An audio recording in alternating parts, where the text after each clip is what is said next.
Now, it was no secret that John Daly was long, real long. The PGA Tour's leader in driving distance was hitting 8-iron on this 445-yard 18th hole. That's right, folks, 8-iron to within 5 feet for another birdie. In 3 short days, John Daly had gone from an unknown to the people's choice. As he strolled up 18, the enthusiastic gallery displayed their acceptance for this 25-year-old tour rookie.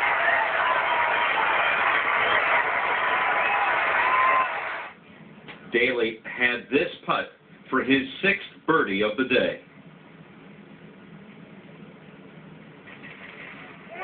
He went to 11 under par for 54 holes and would take a 3-shot lead into the final round. John Daly was no longer an unknown. He had not only excited these Indiana golf fans, but had thrilled a national television audience. However, his celebration was quickly put on hold. A possible rules infraction was being questioned. According to the rules of golf, the line of a putt cannot be indicated by touching the green with any object. The incident, noticed by a few television viewers who called in during the telecast, occurred on the 11th hole, where Daly was lining up an eagle putt. Daly's caddy, Jeff "Squeaky" Medlin, did touch the green with the flagstick, but not for the purpose of showing Daly the correct line. In fact, the putt would break from Daly's left to right, not on the side that Medlin had grounded the flagstick.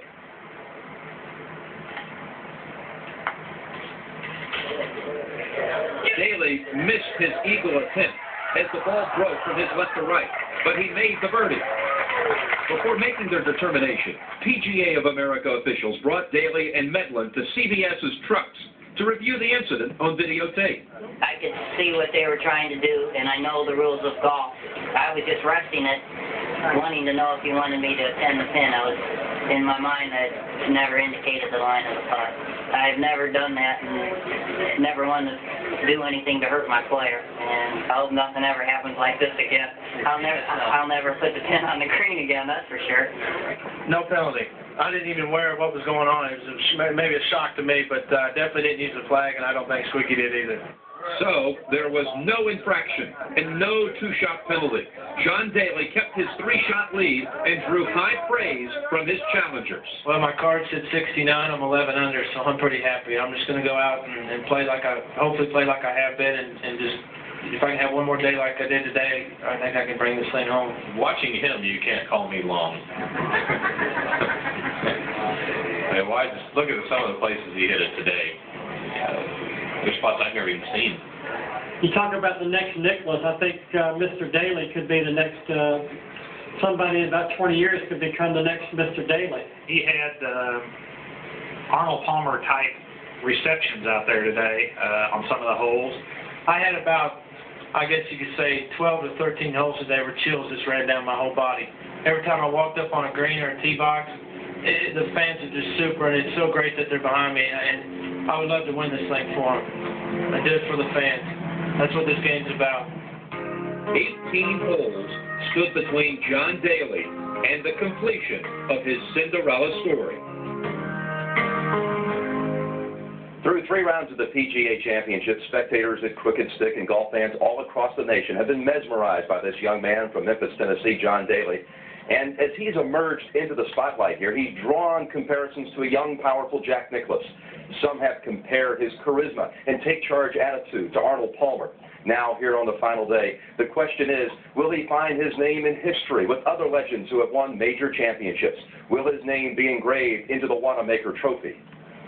After all of the excitement at the golf course on Saturday, Daly attended the Indianapolis Colts preseason game that night. And when John and his fiancée were introduced, they received a thunderous standing ovation. And when he arrived at Crooked Stick on Sunday, his locker was full of notes wishing him well, including a very special one from his idol, which said, "Go get him, John," signed Jack Nicklaus. As the final round was about to get underway, there was a special feeling in the air, a glimpse of the future perhaps. The excitement around John Daly was unique. Golf hasn't had a cult hero in a long time, and maybe John Daly would change all of that. His nearest challengers would have their work cut out. Bruce Litsky got out of the gate in a hurry, spinning his pitching wedge to 3 feet in a birdie at the first hole. Craig Stadler didn't fare as well, though. He went from the fairway rough to the greenside rough at number 1 and produced a double bogey. Daly would get off to a shaky start himself, pulling his tee shot at 1. And then finding a bunker with his next shot. He'd bogey the first and fall back to -10. Andrew McGee, from almost an impossible lie, plays a great shot out of the bunker to preserve his par at the 3rd. Nick Faldo at the 5th. His approach comes up short, but he does save par from there. Kenny Knox has to pitch his second shot from on the green at the 3rd hole.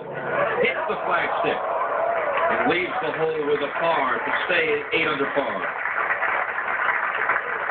At the 4th, Daly has a testy 8-footer to save par. No problem. He remains 11 under. Daly moves to the long par 5 fifth. As he's been doing all week, Daly booms another drive more than 300 yards.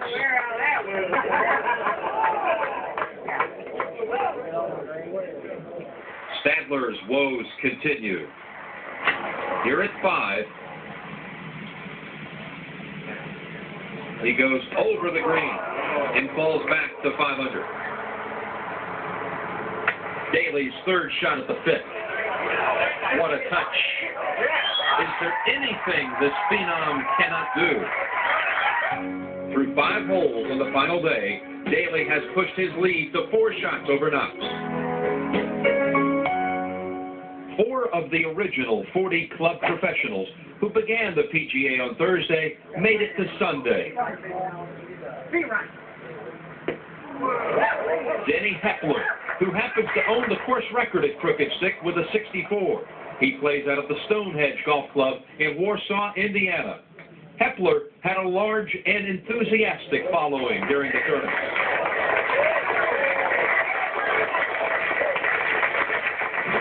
Fans are great. A lot of people, a lot of members from the club came down. A lot of people from Ball State when I went there for a couple of years, and so it was neat. I just was disappointed I couldn't do just a little bit more. Lonnie Nielsen, the head pro at Cragburn Golf Club in upstate New York since 1983, playing in his 7th PGA. He spent 7 years on the PGA Tour.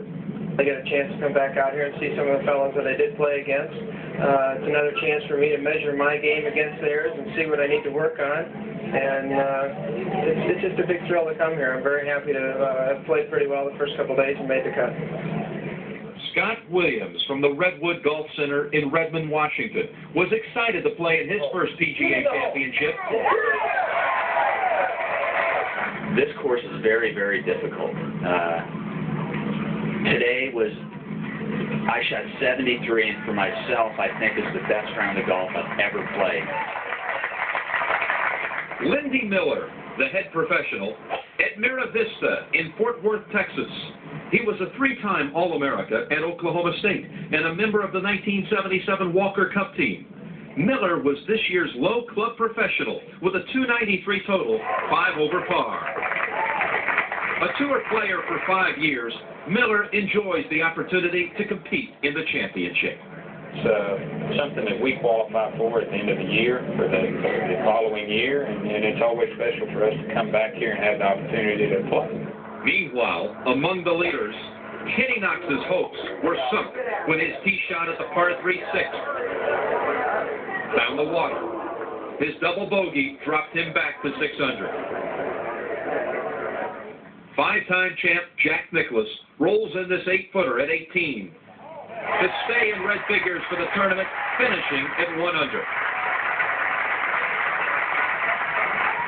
Bruce Litsky stayed in the chase with this pretty bunker shot at 9. It helped get him to 8 under at the turn.